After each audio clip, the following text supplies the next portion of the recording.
think whenever, if you consider any other tragedy that's happened before, an accident, Apollo 13, things like that, what you do is you bring in the best minds possible, and that's not to say that one doesn't think BP, but if there's any possibility you can add 5% value, 2% value, you do this.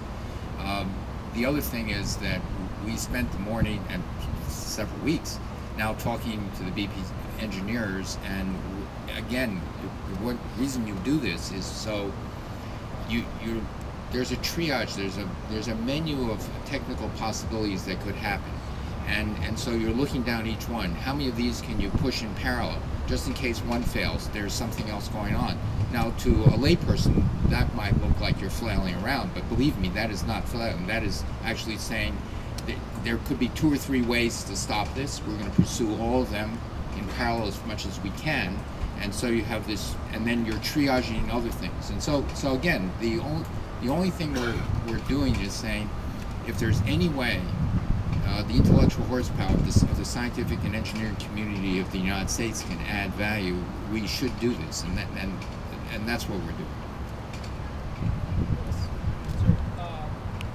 Does the spill incident, is it making the administration rethink the role oil and gas will have in the United States if it's in their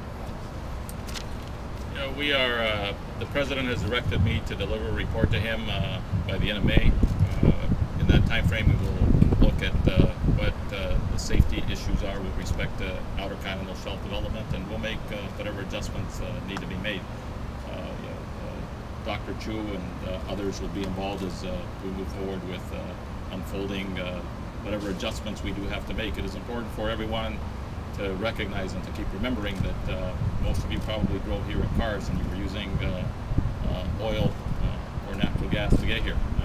About 30% of the domestically produced oil and natural gas comes from the Gulf. There have been 36,000 oil and gas wells that have been drilled in the Gulf over several decades, and there has never been an incident like this. And so we need to make sure that as we move forward, what the President, Stephen Chu, and myself have advocated for is the need to move forward with comprehensive energy and climate change legislation, and that's why we spend so much of our time working on developing new sources of energy, such as solar and wind and geothermal and nuclear and other sources of energy. For me, what this says, this is another clarion call for us to move forward with a workable energy and climate change legislation. And my colleague Stephen Chu is working very, very hard on this. I want him to comment on that question as well. I would say that certainly, accidents, tragedies like this give one pause for thought. But overall, as Secretary Salazar has said, we right now are in a position where we are currently heavily dependent on oil and natural gas. The President, Congress wants to move in a different direction. We want to decrease our dependence on fossil fuel for a variety of reasons. But it will take time. So right now we're focused on first, stopping the leak, mitigating the damage to sea life, the shore, everything else like that, and making sure that as we go forward, we can develop sources so we drive accidents to zero. And so in the meantime, you then build up alternative energies, you increase energy efficiency and all these other things, so you use less of this stuff. But right now, we can't get from here to there. It's not instantaneous, and so we're going to have to do all these things. We have time for 2 more questions, guys. 2 more. In Spanish, please.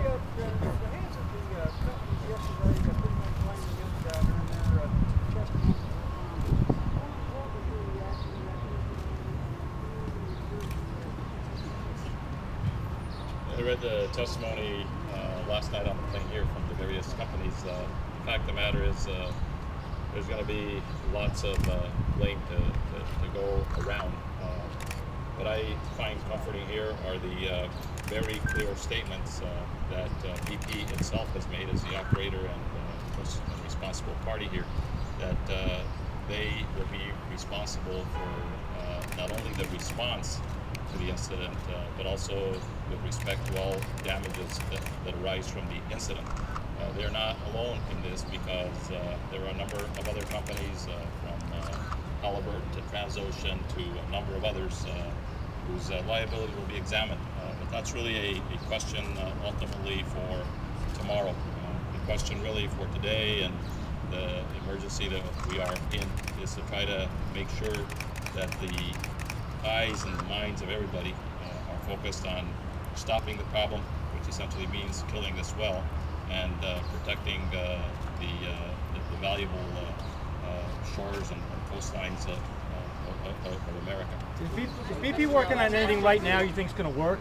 I mean, do they have anything in the pipeline right now that you're confident that's going to stop this leak in a reasonable amount of time, short of this thing just playing itself all the way out? Yes, I think I don't want to go into any details, but things are looking up, and things are getting much more optimistic. There are plans that are being developed, and so progress is being made. Can you give us a hint what they're working on? I mean, I think as things unfold, it'd be best. But I think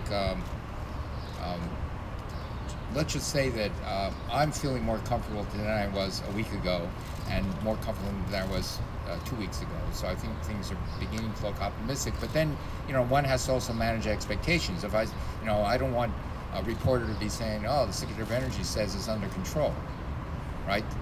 This is a complicated affair, and so I would say that, but things are looking better. What is it you're looking for at the BOP manufacturer?